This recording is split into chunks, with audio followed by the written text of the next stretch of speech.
दर्शकवृन्द नमस्कार। News and भ्यूजमा हार्दिक स्वागत छ। म धर्मराज भट्ट। अब दशैं नजिकै आइसकेको छ। फुलपातीको समय नजिकिए सँगसँगै मानिसहरू शहर छोडेर आफ्नो गाउँ थाथलो फर्कनेहरूको लर्को लाग्न थालेको छ। बस पार्कमा त्यस्तै खालको भिड देखिन्छ र विमानस्थलमा पनि त्यस्तै खालको भिड देखिन्छ। तर विमानस्थलमा दुईवटा दृश्यहरू देखिन्छन्। एउटा दृश्य जहाँ आन्तरिक टर्मिनलमा देखिन्छ एकदमै हाँसी खुसी मान्छेहरू घर जान पाइरहेको माहौल हुन्छ। त्यहाँ एकदमै हाँसी खुसी दृश्य हुन्छ। मानिसहरूको अनुहारमा बेग्लै खालको मुस्कान देखिन्छ। अर्कोतर्फ त्यसैको अलिक ओरतिर अन्तर्राष्ट्रिय टर्मिनलमा जाने हो भने त्यहाँ छुट्टै अवस्था छ। एकातर्फ दशैं आइरहेको छ। गाउँले मानिसहरूलाई स्वागत गर्न खोजिराखेको छ। गाउँले मानिसहरूलाई बोलाइराखेको छ। परदेशीहरूलाई बोलाइराखेको छ। सहरियाहरूलाई बोलाइराखेको छ। तर अन्तर्राष्ट्रिय टर्मिनलमा दृश्य ठ्याक्कै उल्टो छ। त्यहाँ विशेष गरी चाहिँ विदेशीनीहरूको लर्को यो दशैंमा पनि रोकिएन। अर्थात् चाडबाडले पनि बाध्यतालाई छेक्न सकेन, बाध्यतालाई रोक्न सकेन। व्यवस्था चाडभन्दा ठुलो बन्यो भनेको चाड ठुलो बन्न सकेन, तर व्यवस्था ठुलो बन्यो, गरिबी ठुलो बन्यो, यहाँको बेरोजगारी ठुलो बन्यो र विदेश जानुपर्ने अवस्था ठुलो बन्यो। मानिसलाई अहिलेसम्म यतिसम्म भयो कि दशैं बरु नआओस् तर भिजा आए हुन्छ, मेरो त दैनिकी चल्ने त्यसले हो भन्ने अवस्थासम्म मानिसहरूलाई त्यो अवस्थासम्म पुर्याइदिएको अवस्था छ। जसका कारणले भोलि पर्सि निपर्सि दशैं छ, तर आज मानिसलाई आफ्नो आफन्तलाई चाहिँ बिदाई गर्नुपर्दाको क्षण कस्तो होला। एकातर्फ उता पश्चिमी पूर्वी जिल्लाहरूबाट मानिसहरू आफ्ना आफन्तलाई स्वागत गर्नका लागि त्यही विमानस्थल पुगिरहेका छन्। अर्कोतर्फ आफ्नै परिवारको सदस्यलाई छाड्नका लागि विभिन्न जिल्लाबाट अहिले काठमाडौँ आउनुपर्ने अवस्थामा आम सर्वसाधारण रहेको अवस्था छ। यो नियति कहिलेसम्म? यो प्रश्नको उत्तर न तपाईँहरूसँग छ, न हामीसँग छ, न देश चलाउने नेताहरूसँग छ। उनीहरू भन्छन् नेपालमै बस्नुस् भन्नेसम्म उनीहरूसँग अभिव्यक्ति दिन सक्ने एउटा वाक्य छ, तर कसरी बस्नुस् भन्ने वाक्य उनीहरूसँग पनि रहेको अवस्था छैन। र व्यवस्थाले हाम्रा चाडबाडहरूलाई खल्लो बनाइराखेको छ। दशैं एउटा उमङ्गको खुसी साट्नुपर्ने चाड बनिरहँदा यो चाहिँ एउटा दशा जस्तो बनिराख्ने अवस्था हामी नेपालीहरूको नियति बनेको छ। हरेक देशमा राष्ट्रिय चाडहरू हुन्छन्। त्यसै गरी दशैंलाई, विजयादशमीलाई राष्ट्रिय चाडका रूपमा मनाइए तापनि अझ यस वर्ष त बाढी पहिरो र प्राकृतिक प्रकोपको विपत्तिका कारणले गर्दाखेरि दशैं खासै जति उत्साहपूर्ण हुनुपर्ने हो त्यति हुन सकिराखेको छैन। अहिले पनि राजमार्गहरू त्यही अवस्थामा छन्। चाहिँ अहिले अब बाढी पहिरोको जोखिम नभए तापनि घर जाँदाखेरि दुर्घटनाको जोखिम हुन्छ कि भन्ने चिन्ता अर्कोतर्फ थपिएको छ भने सुरक्षित मानिएको हवाई यात्रा पनि अहिले खचाखच यात्रुहरू हुँदाखेरि त्यहाँ चाहिँ उडानको सङ्ख्या थप्नुपर्ने लगायतका विभिन्न कारणहरू देखिएका छन्। अर्कोतर्फ टिकटको महँगाई त्यस्तै छ, कालोबजारी त्यस्तै छ। बस पार्कमा गयो भने सामान्य भाडा दरमा मानिस यात्रा गर्न सक्दैन, तर त्यहीँनिर दोब्बर तेब्बर भाडा तिर्यो भने त्यही बेला बस उपलब्ध हुने खालका विभिन्न समस्याहरू देखा परेका छन्। यी समस्याहरूमा यसपटक प्रहरीले पनि केही त्यसमा निगरानी गर्ने प्रयास गरेको छ। यद्यपि पनि यात्रुहरू ठगिनबाट त्यति मात्रामा जोगिन सकेको अवस्था छैन, तर सरकारको प्रयास भने सार्थक नै देखिन्छ। र अवरुद्ध राजमार्ग सुचारू गर्नका लागि सरकारले एकदम प्रयास गरेको देखिन्छ। विपदको प्रतिकार्यमा चाहिँ सरकार चुके तापनि तत्पश्चात अहिले सडक खोल्नेदेखि लिएर राहत र पुनर्स्थापनाका काममा चाहिँ सरकार तीव्र गतिमा लागेको देखिन्छ। देशमा यस्तो भइरहेको छ। अर्कोतर्फ यहाँ विदेशीनीहरूको अघि मैले कुरा गरेँ, विदेशी सके पश्चात पनि त्यहाँ राम्रो अवस्था छैन। किनभने अहिले इजरायलदेखि लिएर लेबनानदेखि लिएर लेबनानमा रहेका नेपालीहरू अहिले पनि डरको अवस्थामा बाँचिरहनु परिराखेको छ। उता 1 वर्षभन्दा पहिले कञ्चनपुरका विपिन जोशी हमासको कब्जामा रहेको भनेर भनियो। उनको उद्धार आजसम्म हुन सकेको छैन। राज्यले सम्म पहल गर्न सकेको छैन। उनको परिवारका सदस्य उनकी बहिनी भनिरहेकी छिन् कि मलाई यसपटक भाइटिकामा चाहिँ दाइलाई टिका लाउने मन छ भनेर भनिरहँदाखेरि विदेशको दुखान्त अर्कै छ, देशको दुखान्त अर्कै छ। तर पनि प्रयास भइरहेको छ कि यी सबै पीडाहरूलाई भुलेर यसपटकको दशैं पनि मनाउने प्रयास भइरहेको छ। अर्कोतर्फ परदेशीहरू घर फर्किने क्रम पनि त्यस्तै खालको छ। र अर्को अहिले नेपाली समाजको दुखान्त के हो भने केही अभिभावकहरू आफ्ना छोराछोरीहरूलाई दशैंको टिका लाउनका लागि भनेर समेत देश छोडेर विदेशमा रहेका छोराछोरीहरूलाई टीका लगाउन जाने सम्मको अवस्था पनि यसपटकको दशैंमा या विगतका केही वर्षहरूदेखि देखिएको छ। जुन देशको लागि राष्ट्रिय पर्व मनाइरहँदा, राष्ट्रिय चाड मनाइरहँदा योभन्दा ठुलो दुखान्तहरू केही हुनै सक्दैन। हामी क्यामेरामा देखाउन खोजिरहेका छौँ, दृश्यमा देखाउन खोजिरहेका छौँ यहाँहरूलाई कि एयरपोर्टको अवस्था के छ। यो हेर्नुहोस्।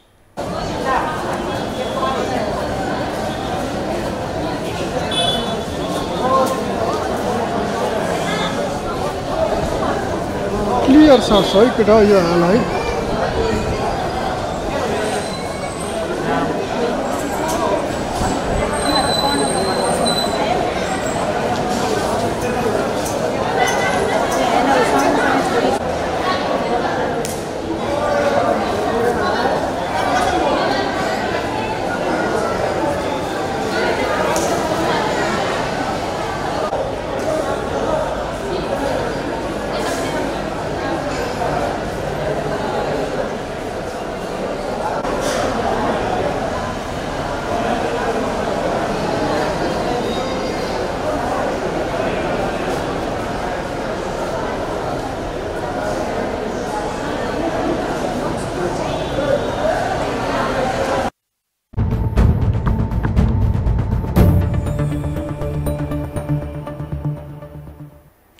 दर्शकबिन यो दुखान्त त हरेक वर्षका हाम्रा चाडबाडहरूमा देखिँदै आएका दृश्य हुन्। अझ दैनिक यस्ता दृश्यहरू जो क्यामेरामा कैद हुन पाउँदैनन्, जो हामीले यसरी देख्न पाउँदैनौँ, यस्ता दुखान्तहरू कैयन छन्। तर यसपटक राष्ट्रिय रूपमै पनि राष्ट्रिय शोक मनाउनु पर्ने अवस्था आइपुग्यो। 200 भन्दा धेरै व्यक्तिहरूको बाढी पहिरोका कारणले ज्यान गयो।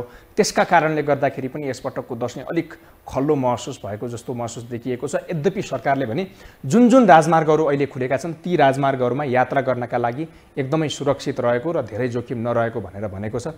त्यो भनेको एउटा सकारात्मक पाटो हो। विभिन्न विकल्पहरू खोजेर भए पनि सरकारले नागरिकहरूलाई आफ्नो थातथलो पठाउनका लागि प्रयत्न गरिरहेको छ, जुन सकारात्मक प्रयास मान्नुपर्छ।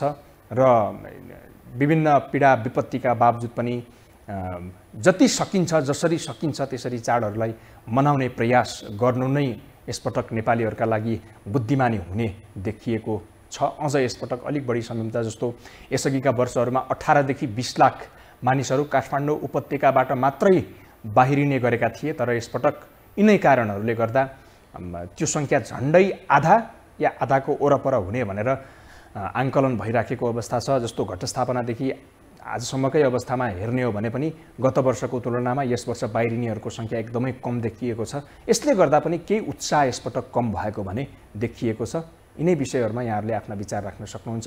टेलिफोनमा कोही हुनुहुन्छ? हेलो हेलो, नमस्कार। कोही हुनुहुन्थ्यो, हामीले उहाँसँग कुराकानी गर्न सकेनौँ। यहाँहरूले स्क्रिनमा देखाएको नम्बरमा सम्पर्क गर्न सक्नुहुनेछ र आफ्ना विचार राख्न सक्नुहुन्छ। त्यसअघि हामी एउटा रिपोर्ट देखाउँछौँ यहाँहरूलाई, जहाँ हामीले त्रिभुवन अन्तर्राष्ट्रिय विमानस्थलमा देखिएको दुखान्तलाई थप परिष्कृत ढङ्गबाट प्रस्ट्याएका छौँ। यो हेर्नुहोस्। हिन्दू धर्मावलम्बीहरूको मुख्य चाड दशैं सुरु भइसकेको छ। परिवारको सदस्य सँगसँगै बसेर चाडपर्व मनाउने प्रचलन हो हाम्रो, जुन आज पनि उस्तै छ। दशैं सुरु भएसँगै वर्षौँदेखि परिवारसँग छुट्टिएर बसेका परदेशीहरू घर फिर्तिरहेका छन्। परदेशीहरूको घर फिर्तीले गाउँघरमा दशैंको रौनकता वात्तै बढाएको छ। तर विडम्बना, चाडपर्वको मुखैमा परदेशिनु पर्ने आम नेपाली युवाहरूको बाध्यता भने उस्तै छ।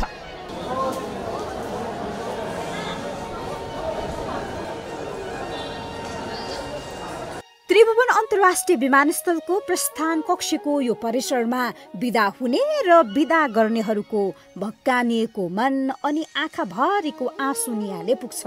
परिवार आफन्त सबैलाई छाडेर सामान्य अवस्थामा समेत विदेशिनु जति पीडादायी हुन्छ, त्यसमा पनि चाडपर्वको मुखैमा परिवारसँग टाढिनुको पीडा सायदै वर्णन गर्न सकिएला। देशमा बढ्दो बेरोजगारी र शिक्षाको बाध्यताले विदेशिनु पर्ने नेपालीहरूको यो नियति चाडपर्वले कहाँ छेक्न सक्छ र? पारिवारिक अवस्था र बाध्यताले विदेश पलायन हुँदै गर्दा नेपालीको महान चाड दशैंले समेत उनीहरूलाई रोक्न सकेन। चाडबाड र परिवारसँगको रमाइलो खुसियालीलाई भुलेर विदेशिन बाध्य युवाहरूको तातीले विमानस्थल पुग्ने जो कोहीको मन भक्कानिन्छ।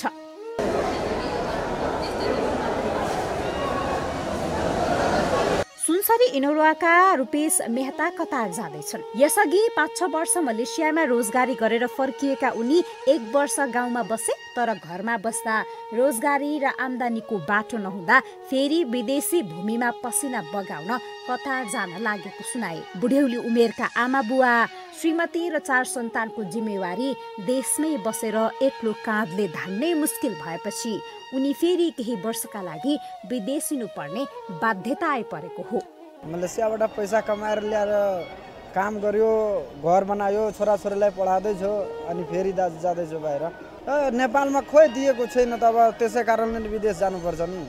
रोजगार त्यस्तै नेपालमा पाइरहेको छैन, के गर्नु। महत्तरीका उपेन्द्र कपार पनि रुपेशसँगै कतार जाँदैछन्। उनी पनि यसअघि साउदी अरब र कतार बसेर फर्किएका हुन्। चाडपर्व मनाएर जाने विचारमा थिए, तर भिसा चाँडै आएपछि चाडपर्व मनाउने उनको सपनामा तुषारापात भयो। यो तिहार चलिरहेछ अहिले, अब म विदेश जाइरहेछ। मेरो छोराछोरी त त्यस्तै हो, गरिब मान्छेको बानी हो। गरिब भयो कि त्यति हो, गरिब भयो त भने त्यति समस्या छ क्या गरिबको। रुपेश र उपेन्द्र उदाहरण मात्र हुन्। अध्ययन, रोजगारी, विभिन्न पेसा व्यवसायका साथै अवसरको खोजी गर्दै विदेशी नै युवाको ठुलै भिड लाग्ने गरेको छ र यो आम नेपालीको नियति नै बनिरहेको छ। दशैंका लागि जन्मथलो फर्किँदा जुन उत्साह देखिन्छ, त्यसै गरी चाडपर्वको मुखैमा विदेशिनु पर्दाको बाध्यता झनै पीडादायी र कारुणिक हुन्छ। आफ्नो मान्छे बाहिर जाँदाखेरि हाम्रो देशको स्थितिले गर्दाखेरि हाम्रो त्यहाँ चित्त दुखेको छ क्या। मान्छे बाहिर जानु आउनुलाई राम्रो कुरा हो। देशको यो जति छ यो हाम्रो एउटा युवा शक्ति यसरी बाहिर जानु भने राम्रो होइन। देशको लागि पनि राम्रो होइन, व्यक्तिको लागि पनि राम्रो होइन, राज्यको लागि राम्रो होइन भन्ने कुरा भइगयो। वैदेशिक रोजगारी तथा अध्ययनका लागि नेपालबाट दैनिक 2500 को हाराहारीमा युवाहरू विदेशिने गरेका छन्।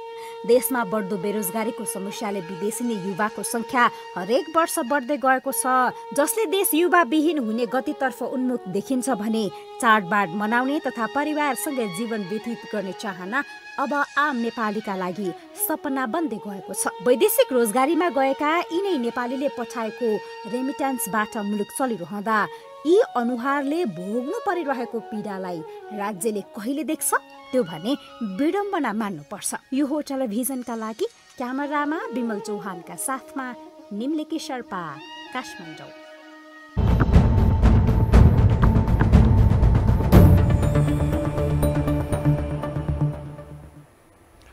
दर्शकबिन, यसपटकको दशैंमा यति कामना गर्न सकिन्छ कि जुन यस्ता खालका सामग्रीहरू हामीले पस्किरहनुपर्छ, यस्ता सामग्री अब अर्को वर्ष पस्किन नपाइयोस्। अर्थात् आन्तरिक टर्मिनलमा सुखी खुसी नेपालीहरू बढी देख्न पाइयोस्, यही कामना हामीले गर्न सकिने अवस्था हो। देशको अवस्था आज यही अवस्थामा कामना गर्नुबाहेक देशको अवस्था त्योभन्दा सिवाय अरू केही पनि छैन। टेलिफोनमा कोही हुनुहुन्छ? नमस्कार, स्वागत छ यहाँलाई। हजुर नमस्कार धर्म सर, म खड्ग पौडेल बुढालिम कण्ठबाट। हजुर, के छ यहाँको विचार कृपया? मेरो विचार, हाम्रो अब विजया दशमीको चाडको तपाईँ यो को स्टाफ परिवार सबलाई मङ्गलमय शुभकामना, साथै नेपाली दाजुभाइ दिदीबहिनी सबैलाई, चाहे स्वदेश विदेश, सबलाई हार्दिक हार्दिक मङ्गलमय शुभकामना। दसैँ राम्रो गरी मनाउँ। अब राम्रो गरी मनाउनु भन्दा अहिले देखाउनु भयो रुँदै विदेशतिर लागेका। अब देश सञ्चालनमा सही व्यक्ति, सही मानवता बुझेको व्यक्ति नभएर नेपालीले धेरै दुःख पाए, धेरै मरे पनि। अब हुँदा हुँदा यो सम्हाल्ने दिन कोही देखा परेको छैन अहिलेसम्म। कोही अगाडि बढेको पनि देखिन्न, म देख्दिनँ। अब यसै गरेर नेपाली नेपालमा सिद्धिने हुन् कि यी भर्खर भर्खरका युवा युवतीहरू अब कसरी बाँच्ने कसरी खाने यस्तो चाडबाडमा रुँदै विदेश जानु पर्दा बाबुआमाको मन कति दुख्ला कति रोला अब तिनीहरूको कति दुख्या होला त्यो हेर्ने कसले ल हेर्नुहोस् त अब हामी तपाईँ हामीले सुझाव अब चेतनाको लागि भनिराखेका छौँ दिन प्रतिदिन धेरै वर्ष भयो अब चेतना आउने खालको राज्य सञ्चालनमा छैन एउटा विचार मानवता हस् यहाँको विचारका लागि धन्यवाद छ खड्गजी हुनुहुन्थ्यो टेलिफोनमा उहाँले आफ्ना विचार राख्नुभयो विचारका लागि यहाँलाई धन्यवाद छ र पक्कै पनि प्रत्येक वर्ष यस्ता दृश्यहरू देखाइरहनु पर्ने बाध्यतामा आम सञ्चार जगत छ र यस्ता दृश्य हेर्नुपर्ने अवस्थामा आम नेपाली छौँ यो भनेको देशको समग्र चित्र हो देशको समग्र आजको समस्याको एउटा दृश्य हो र राज्य कुन दिशातर्फ उन्मुख भइरहेको छ प्राथमिकता कहाँ छ कार्यक्रमहरू कहाँ छन् सफलता असफलता हामीले चाहिँ मेरो कार्यकालमा फड्को मार्यौँ भनेर हाम्रा चाहिँ राजनीतिज्ञहरूले दाबी गरिरहँदा केमा चाहिँ उनीहरूले फड्को मारे जबकि एउटा युवा जो भोलि यो देश बनाउने यो देशको एउटा निर्णायक व्यक्ति हो ऊ व्यक्तिलाई एउटा स्वदेशमा रोक्न सक्ने सामर्थ्य आज राज्य संयन्त्र यत्रो सिङ्गो राज्य संयन्त्रसँग एकजना युवा रोक्न सक्ने सामर्थ्य छैन भने कुन धरातलमा हाम्रो सरकार छ हाम्रो राज्य संयन्त्र छ हाम्रा संस्थाहरू छन् हाम्रो नीति छ कहाँ छ के छ भन्ने कुरा प्रष्ट पारिरहेको अवस्था छ टेलिफोनमा कोही हुनुहुन्छ हेलो सर नमस्कार नमस्कार कहाँबाट को बोल्दै हुनुहुन्छ शङ्कर घिमिरे सर काठमाडौँबाट हजुर कृपया विचार राख्नु शङ्करजी यो आउँदै गरेको अब दसैँको चाहिँ सबैजनालाई एकमुष्टमा सबैलाई शुभकामना तर विडम्बना के छ भने जस्तै देशमा रोजगार नभएर र देशमा कल कारखाना कम्पनीहरू कुनै पनि नभएर चाहिँ विदेशिनु परेको हो अनि अर्को कुरो चाहिँ राजनीति अस्थिरताले गर्दाखेरि हो क्या राजनीति स्थिर छैन यहाँ किनभने नेताकै छोरछोरीहरू त यो देशमा बाटो नदेखेर उनीहरूले पिआर पारेर रातो पासपोर्ट गरेर अस्ट्रेलिया अमेरिका पुऱ्याएका छन् भने अब गरिबको अलि गरिब भन्दा नि सर्वसाधारण जनतालाई त जानी नै भयो किनभने यहाँ दैनिक चलाउन गाह्रै नै छ अर्को कुरो व्यवस्था मात्रै परिवर्तन भयो कि सर अवस्था परिवर्तन भएन किन भएन भने यो देशमा सबैलाई म्यान पावर बनाइदिएर म्यान पावरबाट नि लुटेर पासपोर्ट पनि बनाएर लुटेर चाहिँ विदेश पठाइदियो भने हामी अनपढहरूलाई के अरे हामी चाहिँ अलिकति नपढेका मान्छेहरूलाई चाहिँ राजनीति गर्न पाउँछ भनेर राजनीतिक दलहरूले चाहिँ यो बाटो गरिदिएर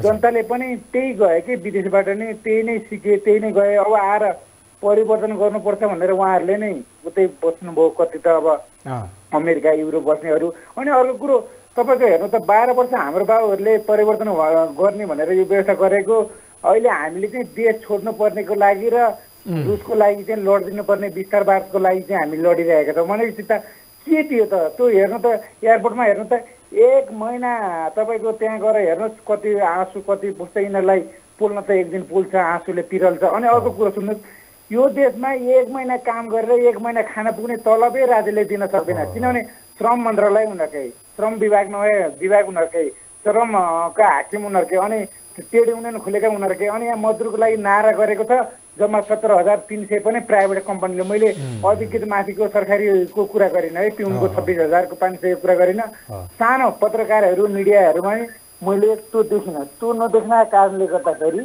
यो देशमा वातावरण भएन र राजनीति स्थितिका भयो अनि अर्को कुरो आफ्नो पार्टीले के बोल्यो सहीलाई सही गलतलाई गलत निस्किनु पर्ने कारणले गर्दाखेरि विचल्य आयो सर हस् यहाँको विचारका लागि धन्यवाद छ टेलिफोनमा हुनुहुन्थ्यो विचार राख्नुभयो विचारका लागि यहाँलाई धन्यवाद छ आज हामीले एकातर्फ देशमा दशैं आइसके पश्चातको खुसियाली अझ अघिल्ला वर्षहरूभन्दा त्यो रमझम यसपटक अलिक कम छ किनभने हामी प्राकृतिक विपत्तिबाट भर्खरै गुज्रेर आएको कारणले गर्दाखेरि त्यसमा स्वाभाविक रूपमा पनि कमी आएको छ किनभने धेरै मान्छेहरू त्यही दुखान्तमा छन् धेरै मानिसहरू त्यही डरका कारणले गर्दाखेरि घर जान सकिरहेका छैनन् थातथलो फर्किन सकिरहेका छैनन् भने अर्कोतर्फ विदेशीहरूको दुखान्त पनि यो दशैंको दिन यो त अझै केही दिन अगाडि मात्रै भयो दशैंकै दिन पनि त्यहाँ धेरै व्यक्तिहरू धेरै चाहिँ दाजुभाइ दिदीबहिनीहरू विदेशिनका लागि त्यहाँ आफ्नो झिटी कुण्ठा बोकेर आइराखेको अवस्था, दर्दनाक अवस्था देख्नुपर्ने बाध्यतामा आज पनि हामी छौँ। टेलिफोनमा कोही हुनुहुन्छ? हेलो हेलो नमस्कार, कहाँबाट को बोल्दै हुनुहुन्छ? नमस्कार, म नेत्रबहादुर हो। हजुर, के छ यहाँको विचार कृपया? अब तपाईँको अहिले तपाईँले उठाउनु यो विदेश जान त हामीले त 15 वर्ष भयो कराएको, अनि अब काङ्ग्रेस एमाले माओवादीलाई सुविधा खान अब तपाईँका 1-1.5 लाखका जुत्ता लाउन, 40-45 लाखका घडी लाउन, अनि 3 करोड के अरे 3 करोडका घडी, 45-45 लाखका चस्मा कहाँबाट लाउने त? जनतालाई यसरी नबेचे अनि यिनीहरूले लाउन पाउँदैनन्। तपाईँलाई थाहा छ 46 सालमा यिनीहरूको हैसियत के थियो? अहिले यो देश के भयो? गरिब जनता चाड भन्न पाएको छैन, देशैभरि भौतारिएका छन्, रोजगारी दिँदैन। राणा र शाहले खोलिदिएका उद्योग कल कारखाना बेचेर कवाडीका दाममा बेचेर खाइहाले, अनि यिनीहरूले जनतालाई अनि बिल्लीबास बनाएको होइन र? तर जनता हामी भेडा हौ नि त, हामी बोल्दैनौँ। यत्रो भ्रष्टाचार गरेका छन्, अनियमितता गरेका छन्, मुनपरी गरेका छन्, अनि तैचुप मैचुप झोला बोकेर हिँडेका छन्। अनि कसले चाहिँ अनि घरमा बस्ने मौका पाउँछ त? अहिले यिनीहरूलाई कारबाही गर्ने को? भ्रष्टाचार यिनीहरू भन्दा धेरै भ्रष्टाचार गर्ने को छ? काङ्ग्रेस एमाले 7 सालदेखि लुटेर खाएको होइन? हाम्रो बाबुबाजेलाई लुटेर खाने काङ्ग्रेस चोर होइन? यसले देश त बर्बाद बनाइसक्यो त। अनि एमाले काङ्ग्रेस माओवादीले चाहिँ इन्डियासँग अमेरिकासँग लड्छु भन्ने एमसिसी एसपिपी चाहिँ पास गर्ने, नागरिकता विवेक पास गर्ने त्यही माओवादी होइन? प्रचण्डे होइन? अनि देशको स्थिति के हुँदैछ? नेपाली जनताको कमजोरी हो नि त। नेपाली जनताले राष्ट्रियता चिनेको छैन। राष्ट्रियता चिनेको भएदेखि त यिनलाई त नाङ्गे झार बनाएर पाता फर्केर जेल हालेर यिनीहरूको सम्पत्ति राष्ट्रियकरण गर्नुपर्ने होइन र? है त जनता। अनि छोरा छोरी सबै बेचेको छ अहिले, सबै उद्योग कल कारखाना बेचेर खाइहाले, अनि अर्काका छोरा छोरी बेचेका छन्, बोल्ने छैन। उनीहरूलाई चाहिने 2-4 जना गुन्डा डन पालेका छन्, अनि हर्काएको छ, गाउँ घरमा बुढाबुढीलाई हप्काएको छ, अनि लुटेर खाइरहेका छन्। यिनीहरूलाई राजा नहुँदा के हुँदो रहेछ? राजा ल्याउ न पहिले राजा। हस्, यहाँको विचारका लागि धन्यवाद छ। पक्कै पनि यो दुखान्त छ। यिनीहरूले साँच्ची भन्ने हो भने जनताका छोराछोरी त बेचे, तर आफ्ना छोराछोरी समेत उनीहरूले नेपालमा जोगाउन सकेनन्। भनेको आफ्ना छोराछोरीलाई समेत यो देशमै भविष्य देखाउन सक्ने भविष्य यिनीहरूले बनाउन सकेनन् भने अनि एउटा सामान्य बालुवा गिट्टी फोरेर खाने एउटा किसानका लागि, मजदुरका लागि यिनीहरूले चाहिँ कस्तो देश बनायो होला नि त भन्ने त्यहीँबाट हुन्छ। यिनीहरूले यतिसम्म गरे कि आफ्ना छोराछोरीहरूलाई समयमै विदेशमा सेटल गराउने र भोलिका दिनमा देश बनेको आइहालौँला, बिग्रियो भने भोलिका दिनमा छोराछोरीले पिआर लिइहाल्छ, राखिहाल्छ, आमा बुवाहरू जान पाइहाल्छ भन्ने हिसाबले आफ्ना छोराछोरी सेटल गर्ने शासक भएको राज्यबाट जनताले त्योभन्दा ठुलो अपेक्षा त अरू के गर्न सक्छन् र? कोही हुनुहुन्छ टेलिफोनमा? नमस्कार, कोही हुनुहुन्थ्यो, उहाँसँग हामीले कुराकानी गर्न सकेनौँ। यही दुखान्तको विषय आज हामीले जोडिराखेका छौँ। विशेष गरी चाडबाड भन्दा अहिले अवस्था के भएको छ भने दसैँ आउनुभन्दा उमङ्ग कुनै मानिसलाई दसैँकै मुखमा उसको भिजा आउनुपर्ने थियो, तर आइदियो भने उसलाई दसैँ आउनुभन्दा ठुलो खुसी मिल्ने गरेको छ। किनभने उसले आज 2-4वटा दसैँ विदेशमै गुजार्यो भने उसको 30-40 दसैँ नेपालमै गुजार्न सक्छ र उसले आज दसैँ आउनुभन्दा भिजा आउनुलाई आफ्नो महत्त्वपूर्ण उपलब्धि र सबैभन्दा ठुलो खुसी, जीवनको सबैभन्दा ठुलो खुसी यो देश छाड्नु मानिरहेको छ। समग्रमा भन्नुपर्दा यो अवस्था आज हामीले उठाइरहेका छौँ। टेलिफोनमा कोही हुनुहुन्छ? हेलो नमस्कार, कोही हुनुहुन्थ्यो, उहाँसँग हामीले कुराकानी गर्न सकेनौँ। यसै विषयमा केन्द्रित गरेर यहाँहरूले आफ्ना विचार राख्न सक्नुहुनेछ र गाउँघरतिर दसैँको रमझम कस्तो चलिरहेको छ त्यसबारे पनि यहाँहरूले भन्न सक्नुहुन्छ। कोही हुनुहुन्छ? हेलो नमस्ते। हजुर हजुर, कहाँबाट को बोल्दै हुनुहुन्छ? नमस्कार। गोविन्द नेउला बोल्दैछु। हेलो, गोविन्द नेउला कोसेटार भक्तपुरबाट। हजुर, के छ यहाँको विचार कृपया? जसरी यहाँले भन्नुभयो सुनिरहेको छु म, त्यो सबै यथार्थ प्रमाणित हुन सके हाम्रो देश बन्थ्यो मेरो भनाइ। हजुर अब बन्नुपर्छ। अब जे हुनु हिजो भइसक्यो। अब सत्तामा पुगिसकेपछि जनता काम गर्नुपर्छ। अब जनताले हामी बुझिसके भन्ने सन्देश अहिलेको अब केही काम सुरु भएको छ। तत्कालै यस्ता घटनाहरू भए अहिले तर्क साथ काम भएको छ यो राम्रो मान्नुपर्छ। किनभने हामी जनताले एकदम सचेत भएको कारणले अब जनताले हामीलाई पनि सत्तामा टिकिरहन दिँदैन भने काम गरेन भने अब हाम्रो खाना छैन भन्ने सन्देश गएको छ। खबरदारी हामीले यसरी गर्नुपर्छ। हो हिजो जे भयो सिद्धे त्यसले गर्दाखेरि परिवर्तन हामी जनताबाटै हुनुपर्छ। हाम्रो तल्लो स्तरबाट परिवर्तन हामीले खबरदारी गर्नुपर्छ। हाम्रो वडा घर परिवार आफू पनि घर परिवार परिवर्तन हुनुपर्छ र राष्ट्र चलाउनलाई हामीले त्यही हैसियतमा पुग्नुपर्छ। खबरदारी गर्नुपर्छ। लुटे हिजो जे भयो अब परिवर्तनको लागि मिडिया होस् जसुकै होस् सबैले गर्नुपर्छ। र मैले शुभकामना दिन चाहेँ। म विभिन्न संस्थामा आबद्ध छु। धेरै अब नाम धेरै हुन्छ। यहाँको टेलिभिजनले मौका दिन्छ। यहाँप्रति यहाँको बुवाआमाप्रति किन सम्पूर्ण देश विदेशमा जति हुनुहुन्छ यो कसैलाई खुसी छ कसैलाई दुःख छ होइन त्यसले गर्दाखेरि दुःख हुनाले भोलि अर्को वर्ष सुखी हुनसक्छ।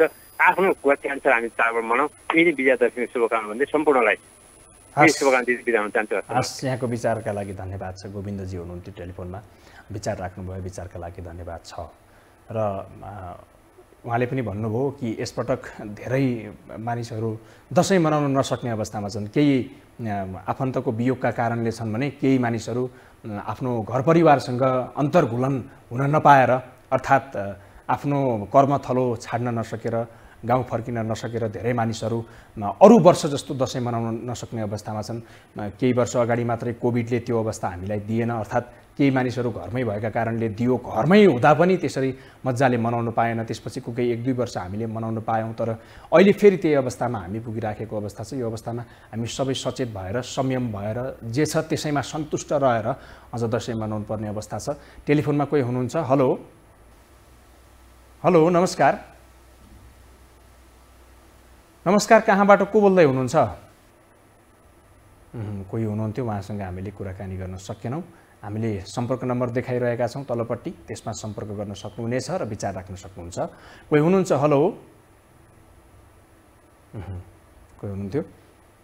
र आज हामीले विशेष गरेर दसैँमा देखिएका मिलेका केही संयोगहरू केही दुखान्तहरू केही चाहिँ हाम्रा आफ्नै प्रवृत्तिहरू केही हाम्रा आफ्नै समस्याहरू केही हाम्रा आफ्नै दुखान्तहरू हामीले यहाँ देखाउने प्रयत्न गऱ्यौँ। विशेष गरेर राष्ट्रिय चाड दसैँ आइरहँदाखेरि गाउँमा एक खालको खुसियाली छाएको छ। अहिलेको अवस्थामा धेरै परदेशीहरू घर फर्किँदै पनि छन् र धेरै चाहिँ नेपालीहरू यही समयमा देश छाड्नुपर्ने अवस्थामा पनि पुगेका छन्। आन्तरिक रूपमै पनि सडकदेखि हवाई मार्गहरू हाम्रा जोखिमपूर्ण अवस्थामा छन्। विशेष गरी सडक मार्गहरू अहिले जोखिमको अवस्थामा छन्। सुरक्षित यात्रामा सबैजना सचेत बन्नु होला। जे छ त्यसैमा सन्तुष्ट रहेर दसैँ मनाउनु होला। र आगामी दिनमा हामी आज यहाँ उभिएर मैले जे बोल्नु परिराखेको छ समस्याहरू ती समस्याहरू अर्को वर्ष कम्तीमा सुन्न नपाइयोस् अर्थात् केही कम भएको देख्न पाइयोस् यही हामी सबैको अपेक्षा हो। र सम्पूर्ण दर्शकवृन्दहरूमा विजयादशमीको हार्दिक मङ्गलमय शुभकामना छ। अर्को कार्यक्रममा उपस्थित हुनेछौँ। आजलाई बिदा दिनुहोस्। नमस्ते।